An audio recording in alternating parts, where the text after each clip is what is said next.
For people who are attending the Explorer conference, for the attendees, what kind of advice would you give them leaving here? What to take from this and how to integrate it into their career?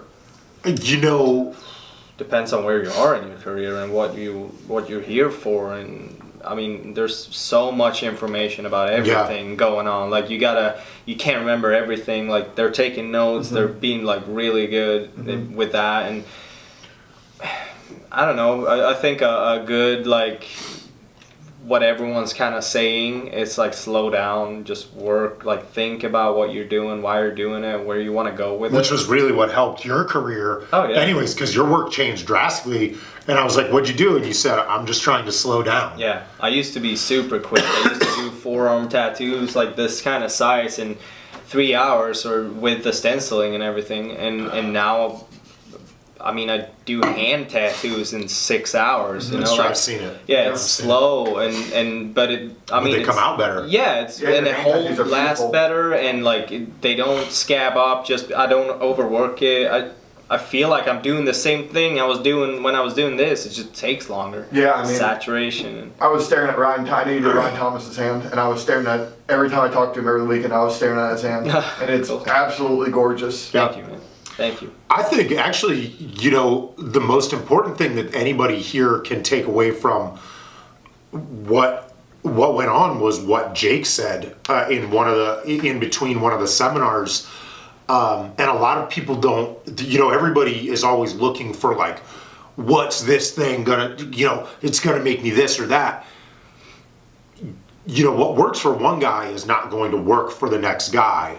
The key is being open to trying a few different things and seeing what works for you. Because, you know, what works for some people tattooing, you know, like I said with Timmy, I'm not sure anybody understands how Timmy tattoos. No. Watching him work is unbelievable.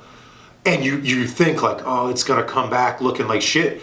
Timmy's tattoos heal beautifully. I mean, they're unbelievable. But that's not gonna work for everybody. It doesn't work for me. That's why I don't tattoo that way. You know, because I found what works for me.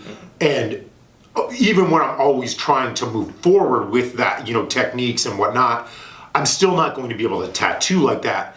And the only reason I know that is because I've tried multiple ways of doing things, multiple machines, multiple, you know, tubes, needles, inks, you know, all kinds of different things. And a lot of people here, a lot of people I've talked to before, I mean, you get the impression maybe they're looking for, okay, he said to do it this way, that's right. But when you listen to the speakers, you know, everybody tattoos the way they tattoo. Yeah. And that's what people need to learn, is just to tattoo the way they tattoo and be conscious of what they're doing, which is really what helps you do what, you know, grow or be your own artist, is being conscious of what you're doing. And different styles, try different styles. Different style take different types of tattooing. So if you do traditional, you can't do that layered, like realistic, whatever. And you can't do realism, like old school, whatever. So just try everything. Everyone keeps saying it all the time. Do different styles, try it out, and take something from everything, and then build it into your own thing, you know? And whatever suits you, and whatever machines, and like, yeah, just try everything. Well, because everybody got here from trying different shit. Like you know, watching this guy, like I said, when I was traveling, you know, you see how all kinds of different people work. You know what I mean? Teresa works different than Ryan works, than different than Timmy works, than you know, everybody works. So you pick and choose little things, and then you go from there. And I actually think it's real hard, you know, especially at this, because a lot of the people that come here, they already know how to tattoo, so it's real hard to like critique their portfolios. But I think a lot of us also tell the same thing. You know, I got advice years ago, like this was the thing, I mean, probably like 7-8 years ago now. I was fortunate enough to be at a convention with Joshua. I was doing my little weird drawings, and I put them on the table, and I had a sketchbook on the table, and this gentleman named Scotty Munster came up and was like, man, I really love these drawings. Why don't you have any of these in your portfolio? And I said, I don't think anybody will get them. And he said, do 5 of them for free on your friends, and then make a new portfolio, put those 5 in it. And he said, from there on out, nobody will ever get anything else from you. No. And I was like, yeah, I didn't believe him, because I was like, that sounds like too good to be true, kind of like, you're gonna get to tattoo this weird shit if I just put this in my portfolio. But again, I try to listen when people that are much better than me tell me advice. Yeah, I did it. Yeah, you get to. I did it, and the next show, kid came up, first person that walked up to the table said, "This is exactly what I've been looking for," and I was like, "Holy shit, really? Yeah. You've been looking for this?" Yeah. So you guys typically, I think you're pretty well known for a one-shot style tattoo. Do you guys ever work on full sleeves, back pieces? He does, for sure, yeah. Yeah, I do. I've been fortunate enough that now that I have the shop, people are wanting that, because I'm in one place and they can schedule more of a consistent basis, whereas before, like, I've worked on bigger pieces in places like LA and things like that. When you're traveling constantly. Yeah, because you never know when you're going to get back to LA. Like, it could be 6 months, could be 2 months, could be a year, and then your clients are like, "Hey, are you coming back?" And so for me, I prefer to do more of a 4 or 5, 6 hour tattoo that I can knock out one sitting. Whereas, now I've got a shop where I can do bigger work, so I have been doing bigger in progress pieces. I want to try to push that more. Even like I've got one or two back pieces going, and I want to keep doing that. I want to keep doing more sleeves. Like there are different things to think about when you do large scale work. Like, yes. Do you think now that you're like with Peter and he's booked up as well, do you get runoff from him doing like big, like people are like, well, if I can't wait, 9 years for Peter, your work is also quality. I could get a back piece from you. And not runoff, like they can't get in with him. They get in with him, they meet me, and then like they get that sleeve or back piece by him, and then they get another piece by me as well, or like another sleeve. Or like vice versa. Yeah. I had a guy that I did a sleeve on, and then when I started at Peter's, he got in with Peter and did his other sleeve. So and his front and stuff. So it works both ways, but mostly Peter's clients go to me after. Yeah, that makes sense. 2 non-tattoo related questions to end the interview. You guys travel quite a bit. What's your worst horror story in the airports? I don't have too many bad ones, actually. You have to have some. Yeah. I mean, it depends on what you mean by horror. Financial. I've got all kinds of like stories, because what happens, like, especially when you start traveling a lot, you get accustomed to like the perks of things, and I'm again, with the way that I travel, I show up 1 hour before my flight, check in, I'm sped through security, I board first. So a lot of times, it's all relative, because once you do that for about a year, then when you're not on the plane in like 30 seconds, or I don't have my bottle of water, I'm like, oh, this is terrible. Are you serious? I'm like, are you kidding me? There's only 6 movies to choose from on this flight of 32 minutes. Yeah. Like, you start to get like irritated with that. But the thing, honestly, that I hate the most, and I wish that I could wear long sleeves, but I can't, because of my size, unfortunately. What happened? I don't know. We're just having total bad luck here. Unbelievable. Yeah, I know. Keep on going. I'm sorry. I don't like people approaching me at the airport. I've had, when I'm sitting up in the luxury class, it's generally me and like 14, 15 businessmen, middle-aged, old dudes in suits, and me up there, and then I had a stewardess like laying across the thing, talking to me like about a tattoo she wanted, and I'm just trying to like, and I'm like, yeah, I don't. You're trying to be nice, but at the same time, I'm trying to be very nice, but and the guy next to me is sitting there uncomfortably because she's laying across him, and I've had the security people are notorious for like touching you. Tats, man. I don't get that as much in Europe or like other parts Germany, of the world. they touch your balls a lot. Yeah, oh yeah. Every time you're on the... But not about tattoos. Like, they'll say maybe nice tattoos or whatever, but they won't do... Like, here, when I travel here, people go out of their way to, like, cross the street... To talk to you, To talk to you, and do you do your own tats? Like, did you do that sleeve? And you're like, did you do that neck piece? Like, it's like, oh my God.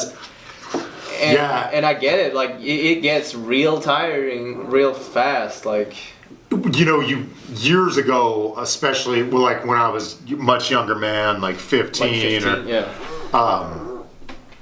you want tattoos because I wanted my tattoos to have a very specific meaning because all tattoos have to have meaning. Oh yeah. And my specific meaning was that I wanted people to leave me alone in public. I didn't want them to come up to me and that's also why I wear headphones. I just like to zone out. It's hard for me to be in the outside world. It's a very comfortable thing for me to wear headphones, and so I can have music. It calms me down and whatnot. So to have people accost you in public and grab you, is very weird. But now that tattoos are so much more acceptable, people do feel inclined to like come up and touch you and grab you. Yeah. Like I said, I mean, when I'm at the airport, I've had people grab me. We were just at the store the other day, and a woman came up to me and wanted to look me over, which was weird. Yeah. Because what do you say when people are like, "Hey, let me look"? You're just like, okay, cool. Sure. I mean, you get it as well. But fortunately for you, it's more like tattooers trying to look you over because they understand the quality of work that you have on you. Me, it's just people like, hey. But, as far as like horror stories, I've been very fortunate, even with, I only fly one airline. In the last 6 years, I've only had maybe 2 or 3 experiences where where it's been things that weren't petty. Again, when you're on a flight for 20 hours and then you're sitting next to somebody that's laying on you and you're like, yeah. But other than that, I mean, it's not that bad. I haven't been drug off a plane, beaten up or anything. They do tend to search me every time, even though I have like the pre-check, and they do tend to search me every time, search my bags. But overall, man, I mean, you learn to like deal with it, and you're like, you're not gonna fight TSA because they will definitely throw you in jail for that shit. So one of the things that you said in the last part was that you wear headphones a lot to try to get people to talk to you less. How many pair of headphones do you own? I bought him these. He bought me these. I have never seen you without headphones on. I don't think. I have. Well, because we're sharing a room. I usually put them in immediately upon leaving anywhere, like when I leave my house, wherever, in case I have to be somewhere, where it's hard for me to deal with certain things, but I probably don't. I mean, I got probably 4 or 5 pairs of Beats. I have at least 4 pair of Apple headphones. I mean, when these battery dies, then I go to the cordless. I mean, immediately they're in my bag at all time. Yeah. I usually travel with 3 pairs for sure, just in case, I don't want to be left out somewhere. And not only that, but when I'm going to the gym, you don't want to be left out without headphones listening to some like shitty techno or something, or like, not even like certain techno I'm even fine with, but like just shitty like music. Techno like at a gym, and working out to Rod Stewart doesn't really get you right. I mean, it's cool to listen to Rod Stewart with some ladies, or you got you're out at I don't really go out anywhere either, but I imagine if I'm out to dinner or something, it's fine. But like when I'm at the gym, I need to have my music to listen to. At the gym, I need to have to listen to my music when I'm drawing. when I'm tattooing, I have specific things for all the different times that I'm moving. It's almost like, for me, if anybody that knows me knows that really one of the only things that brings me happiness is movies. Yep. I like films a lot, and I like the scores to movies. I like the soundtracks to movies. So when I'm out in public, it's as if I have a soundtrack. Certain things I'm doing, I've got different types of music and whatnot. Yeah. Battery's dying on my Yeah, phone, no worries. Let's end this real quick before my battery dies. Upcoming stuff, where can people find you if they want to get in contact with both of you? How do they get in contact Just with you? email. Go to my Okay. Instagram. Just email. What's your Instagram? Black Magic Jake. Nathan Evans 32. Will be in Ohio for the next week. Yeah. He may have an opening around in Ohio. Toledo. Maybe just keep a lookout in case somebody cancels, whatever. Yeah, for sure. And then we'll be in Nashville for a few days. Like 13. Then I'll be back in Ohio, and he'll be back in Sweden. Yeah. Cool. Hey guys, I appreciate both of your Yeah. time. Thank you so much. Enjoyed talking to you. We're Tattoo Snob is huge fans of both of yours. Thank you very much. And we look forward to seeing what you guys produce in the future. Anybody